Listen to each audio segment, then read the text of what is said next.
Hello BMW fans in miniature form. We have a brand called MiniGT and we have this version of the M3M Performance Touring, which is another way of saying station wagon in my opinion.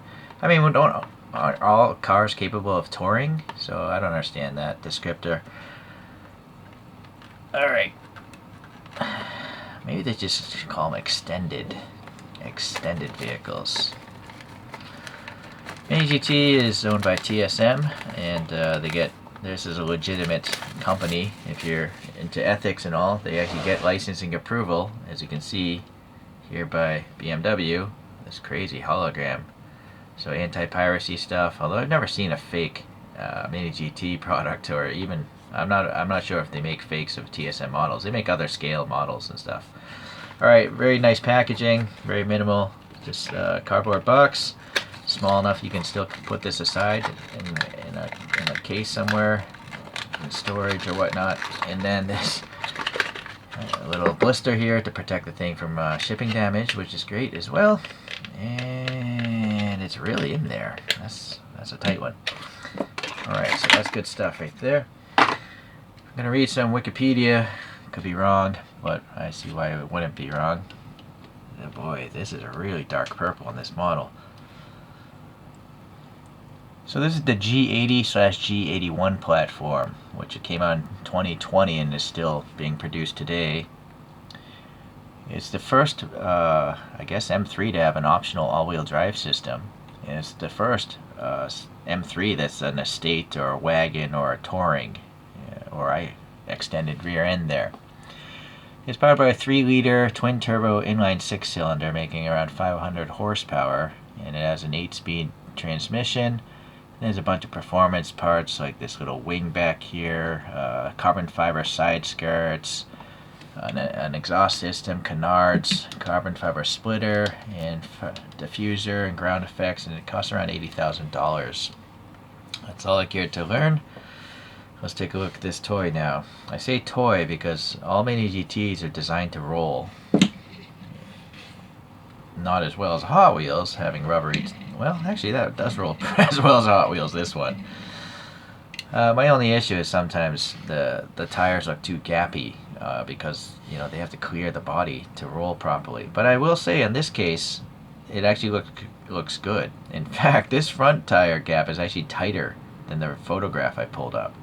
But oddly, the rear, it's really slammed in that photograph. So I don't know if it has some sort of leveling adjustment, or maybe that side photo I pulled up has a dead horse in the back or something. What I'm not really a fan of is the black wheels. It's not, you know, Mini GT's fault. I'm curious if anyone has actually bought a car and specifically chose the black wheels. I would do it because I'm too lazy to clean wheels, and I know the brake dust is going to maybe be hidden better in a black wheel. But at the same time, if I'm going to buy an expensive car like this, these wheels cost a lot of money. They're like jewelry, right? I kind of wish I would see them. So I preferred silver wheels, gold wheels, things you can see. Anyhow, yeah, there's a lot of molded details. It does look like the photos there, just a little bit thicker being a 64 scale model. The sidewall kind of starts out slab-sided, but then it rounds off nicely. And you can see no major tread blocks from the side. So it looks very road tire like and not truck tire like, so that's good. It is a really nice purple. I have a suspicion, since this is licensed by BMW, this is the actual purple on the real car. But the thing is, when it's this small, it looks almost black. And it's also, we're inside a room right now, but if this was on a full-size car, it would look much lighter in the sunlight. See, it does look pretty purple here, right? So, yeah, just be mindful. You're going to need some bright lights to really get that purple coming through. But nice metal flakes in there. The door handles look pretty nice. Recesses above and below. Mini GTs have these rubbery mirrors, which is great. So, you know, it's not going to break off, which is good. I just don't know about the long-term longevity. Most rubber products eventually harden in time, unless it's silicone. If these are silicone, that'd be great. Nice tempo graphics here. It's not a decal, it's not a sticker. It's literally 2 paint processes there, so that shouldn't peel off. Yeah, carbon I can feel this carbon texture. So I think what it is black plastic, and they painted on the silver stripes, but it looks like really big carbon fiber. Pretty good. Molded windows. You got some raised window separator frames things. No problems with that. We have the carbon wrapping around to the front splitter here. Some kind of vent details there. Plastic grill inserts, so good color separation. A little thing for the tow hook. Even over here we have a little recess. I can't tell if there's black paint in there. It's such a dark paint color. But there's definitely black paint on these tiny canards here. I don't even see the canards on the photos I put up, so I'm not sure what the deal is with that. Maybe this is an option, because I'd imagine a lot of people might shear these off if they're not good at driving, like pulling into a parking spot or trying to clear, a post in a garage. Maybe they shear those off. Nice BMW badge, the silver ring. Might even be legible, but I don't expect it to be. I think it's legible. Yeah, that's close enough to BMW for me. Some minor vent recesses, so you definitely can't get paint there. So shallow, I don't know, but they're quite shallow in the photographs, so I guess that's realistic. Relatively smooth paint job, no major orange peel, much nicer than any Hot Wheels or and the like. Alrighty, this side here looks pretty symmetric. Oh, this side does have a fuel filler. This side does not. Going around to the rear, nice clear taillights, and I like how the red is, clearly separated from the silver. The silver's paint behind this plastic, and so I'm not sure how they make these things. Like, this is literally red plastic, and it's also clear plastic at the same time. Some sort of coal molding, I think. I don't think it's paint, right? Because the light's just shining through it. So very cool. It's great that there's something in the license plate. I like that. That badge looks great. The M Performance thing looks good. And then all that carbon fiber is nice and easy to see here. This has a cool exhaust system. That's cool, like a pyramid of tubes. And they're black, but I gotta say, I might have to pull up new photos. That doesn't look at all like the photographs. The photograph just has these all horizontal. Alright, so you can see there clearly are canards available. They're just not probably standard. See, it says performance parts. Same with the back. There's a standard back end, but then you can see this performance parts, which is nice. I like it. I would buy that if I could afford this car. That's cool enough. I mean, that's nice, but that looks a lot cooler, right? So that's why the box said performance on it. I just didn't know.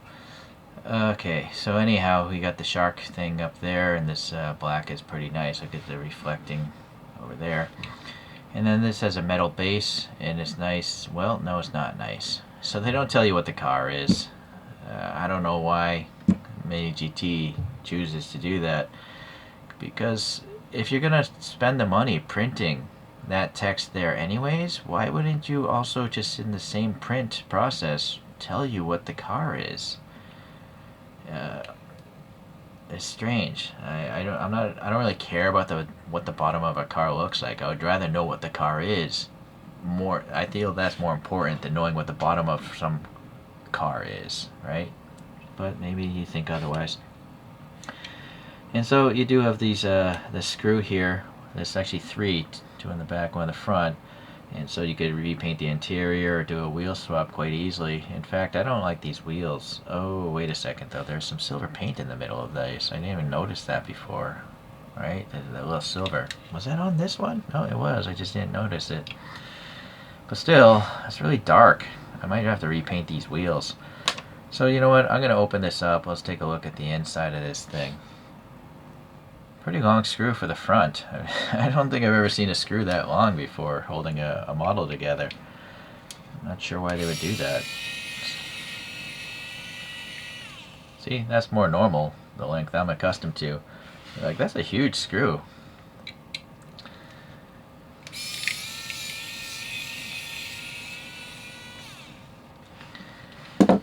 Alright, well, let's see if it comes apart easily. Maybe there's some, wet paint maybe sticking it together. Okay, so there are the axles. Plate on the inside, that makes sense. Doesn't matter what it looks like on the inside. Oh, there's a rear view mirror. I didn't even notice that before. And it's actually painted black, so that's good. Just some pins holding these windows in. They're not pressed in. They're not press fittings. I guess it's just a little bit of glue, maybe. Or with the top and sides, it's just tension. But this rear one, maybe there's some glue. I guess that's good. You could pry it apart and, you know, repaint the whole body if you needed to. If you got maybe a used one in 10 years with a bunch of scratches. Do people actually play with these? Like roll them down Hot Wheels tracks? I'd like to, if you do, please leave a comment, because then that would explain why they roll, right? If people are actually taking these and actually literally playing with them and bashing them around. Alright, so right-hand drive, vent details, seat ribbing, the whole middle console looks pretty nice. Yeah, armrests are nice and wide. It's a great interior.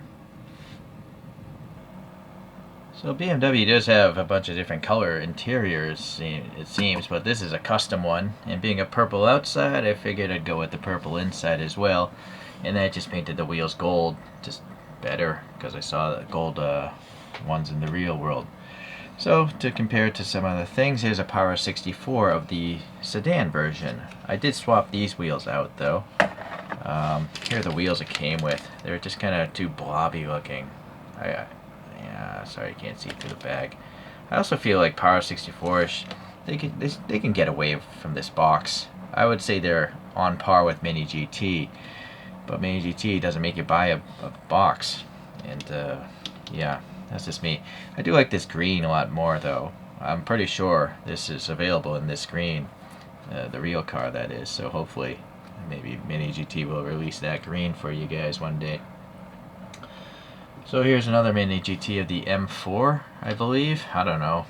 I guess I'll just call it a purple car because, again, they don't care to tell you what it is. Pretty sure I repainted those wheels as well. Here's a Kyosho, and a Kyosho will tell you it's an M3 GTR. It doesn't tell you the year, though. And then, what's this one? This is a Shuko, but they tell you it's an E36, so that's nice.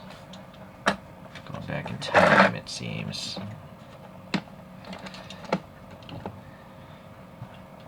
And then here is another blue car from MiniGT.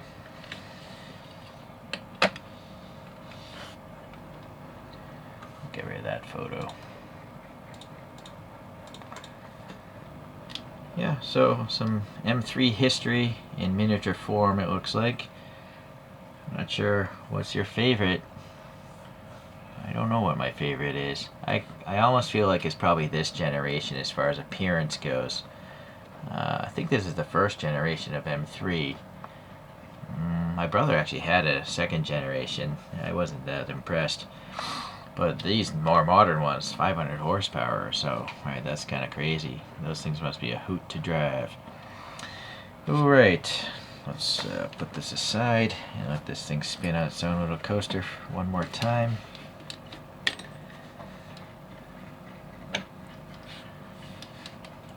I would have never bought this model if it wasn't in a grab bag of models. I think I bought like 3 MiniGTs for like $30, so...